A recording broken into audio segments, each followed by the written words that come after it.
Now, over 65,000 children live with almost 55,000 foster families across the UK each day. Now, this is nearly 80% of the 83,000 children in care away from home on any one day in the UK. And those figures have come from the fostering network. Unfortunately, each year, thousands of new foster families are needed. But why are children going into foster care, and what is it like to be a foster carer? On the line to tell me more about fostering is Joanne Salmon, who's the senior supervising social worker from the charity St Christopher's. Hello, Joanne. Good evening, Clive. Good evening. Thank you very much for your time this evening. First of all, tell me how St Christopher's came into existence in the first place.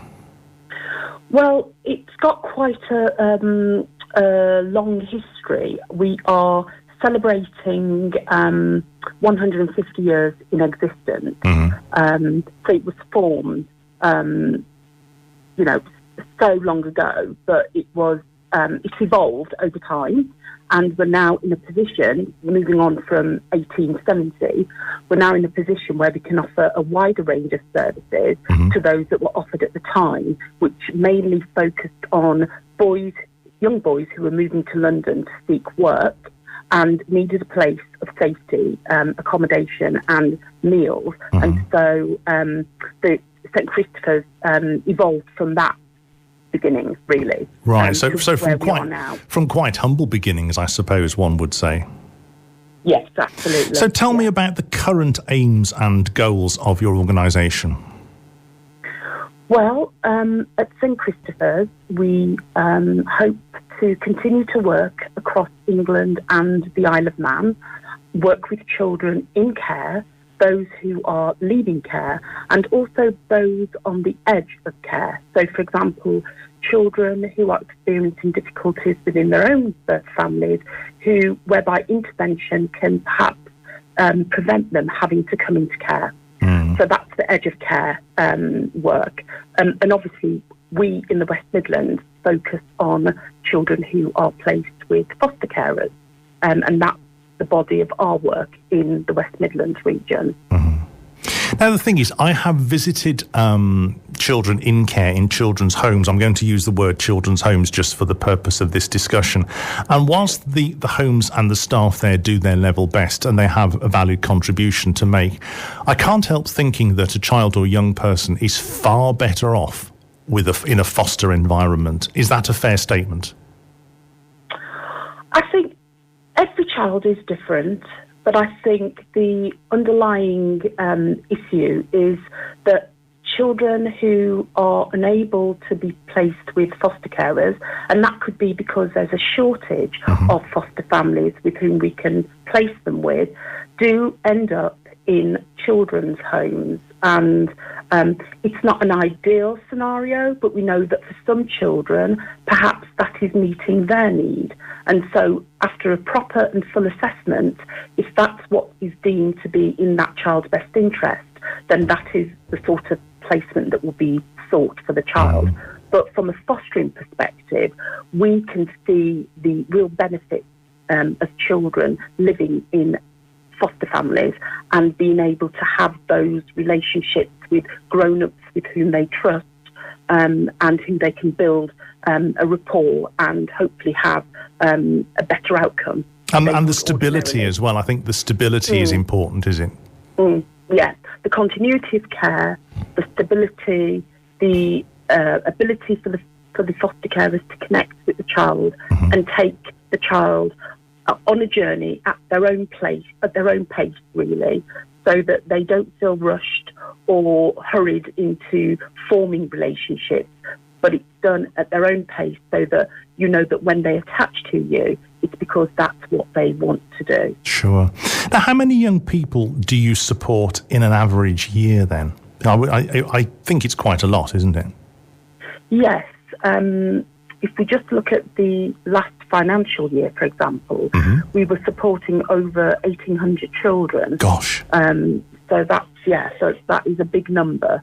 And that is across the fostering service, the children's homes, and some of the outreach services that work mm-hmm. in the communities as well. Now, have you seen any increase in demand during the coronavirus pandemic? I think initially there wasn't obvious demand because everyone was on lockdown, so there wasn't much movement within the care setting, for obvious reasons. And then as things have started to lift, we've noticed an increase in referrals to us for large sibling groups, brothers and sisters, so that they can remain together in the same important. Family and continue and maintain that relationship. We're still focusing on secondary age children who make up the majority of the children that are in foster care. There are some younger children, but they tend to be children who are with older brothers and sisters. So again, they're together. There was a bit of an increase in what we call parent and child referrals. So basically young parents who need the support and the guidance of foster carers to help them be good parents to their own babies. Right, I'm with you. Now, St Christopher's work is based on the head, heart, hands principles of social pedagogy. What is this and how does this help with your work? It's an approach. It sounds complicated, but at the heart of it, it's a simple approach. The head and the heart and the hands principles. So the head relates to the expertise and the knowledge that foster carers bring to the fostering task and their intelligence to be able to understand sometimes complex issues around the children and their backgrounds and histories. The heart focuses on genuine relationships that you can build with children and young people by demonstrating that you love them, that you care for them, by being nurturing and hopefully helping them to live a happy and successful life with you. And then the hands relate to the more practical element of fostering, and that could be helping the child with activities, with their homework, helping them to learn how to bake cake, being able to teach them about safe touch. Every child needs to be touched in order to feel loved and to feel that they can thrive and blossom with foster carers. So they're the three principles. I mean, it's an interesting point you make about touch. That's important. That happens in normal relationships. But where somebody may be a foster parent, if you like, with a child or young person, they might be a little bit hesitant about making that physical contact. We all know how good a hug feels, and we all need to be comforted when we're upset or distressed. Yeah. How would you help that individual to build that bridge with perhaps that thought process? I think initially what you have to remember is that at the point that a child joins your family, you're a stranger to them, and of course they're a stranger to you. So it's about making sure that you don't overwhelm the child initially because you're so wanting to impart, the love and the care that you want to offer that child. If you take a step back, make sure that you communicate your availability to the child and let the child make those initial steps in your direction, and then you reciprocate and you show them that you're a safe adult to be around, that you're not going to hurt them. I think that's the best way. If you just remember that, the child will have some anxieties and reservations about you as an adult, and so it's about making sure you go at their pace. That's a really good thought. I hadn't thought of that. Now, what are the main ways in which St Christopher's helps children in care then? Let's just underline these main areas. So the main areas are placing children with foster families, good foster families, where they can have bright futures, positive outcomes, enjoy life, thrive, do well in their education, etc. The other aspect is our children's homes that we have around the UK, and we've got several in the West Midlands region. So, and then semi-independent homes for older young people who are preparing to move on into independence, into the adult world, and they're being supported with that. and our outreach services. So supporting young people in the community with education and some therapeutic sort of interventions when required. Is there an age limit that the young person can remain with a foster family? Because you say you're talking about that transition into the adult world. If they choose to remain with their foster parents into their 20s, is that acceptable? Is that allowed? It would be, but post-18, they're no longer classified as children in care. So the arrangement that would then happen is with the foster carer and the young person and the local authority that continues to offer a service to that young person. It's about staying put is the term. Yeah. So if they're staying put, then that is a voluntary agreement with the foster carer and the young person and the local authority. But, you know, they're post-18, so they're not looked after children. They're not children in care. I understand. At that point. What I'm trying to do is allay any fears of anybody listening thinking, well, crumbs, on their 18th birthday, do they get booted out the door? Well, clearly that's not going to happen. But, No, you can understand perhaps my confusion, with that. Yes. So if somebody wants to be a foster carer, what are the requirements that they need to have first before they can make an approach? Well, basic requirements are that they have a dedicated spare bedroom in their home that they can use for fostering purposes, as children are not allowed to share unless that's with a sibling and that's been agreed. So that's the most basic of requirements that we have.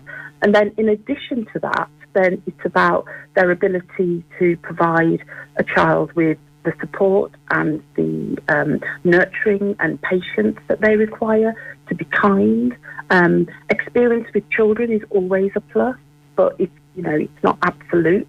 If you want to foster, you have transferable skills from other areas of your life and previous work. So for the requirements, it's about talk to us. We'll look at your individual circumstances, situation, and then collectively make a decision about whether or not you move forward. Okay. So if I decide to foster, and let's say I go through this selection process, what will the child be like that I look after? How would you best describe the child that will be coming to basically move into my house? Well, children come in all shapes and sizes, as to all foster families as well. And by the way, when I talk about foster families, that could be a makeup of a married couple, a cohabiting couple, a single person, someone who's divorced, or, just cohabiting. Any age, provided they're over 21. There's no upper age limit. We look at your health and your fitness, and as long as you're reasonably well, then, you will be considered to become a foster carer. And if you're working, but maybe looking for a change in career, we can also talk to you about that. If you're unemployed and you want a career, but you don't know where to start, then talk to us, because this might be the career that you've been waiting for. So there are lots of opportunities available for people from all walks of life. So I hope to get that message across, Clive. And I take it that people in same-sex marriages and same-sex relationships are equally able to work to foster like anybody else? Yes, we don't rule people out on the basis of their sexuality. No. It's about speaking to us about your personal circumstances, and together we'll make the right decisions about your suitability to move forward. So let's say then I've gone through this process and I have been deemed suitable. Do I receive any support or training, for example? You do, absolutely. It's imperative that foster carers have training in order to equip them to do, the best care, to deliver the best care that they're able to. So we have a full training schedule that, unfortunately, because of the pandemic, we've not been able to deliver face-to-face, which is our preference when delivering training to foster carers, because it gives them that feeling of being with others who are in a similar position to themselves, and they can bounce ideas off each other during the training. So at the moment, the online training is what we are promoting, and that's what foster carers are accessing. So there's a range of different subject matters that foster carers can delve into, and that enhances their fostering delivery. We also have support groups so that carers can meet virtually at the moment to discuss the ins and outs of being a foster carer and how they've managed during the pandemic. They can talk about support that they've received. They can talk about strategies that they found helpful in looking after the children during the lockdown period. So it's invaluable that they have access to their learning and development throughout the course of their career with us.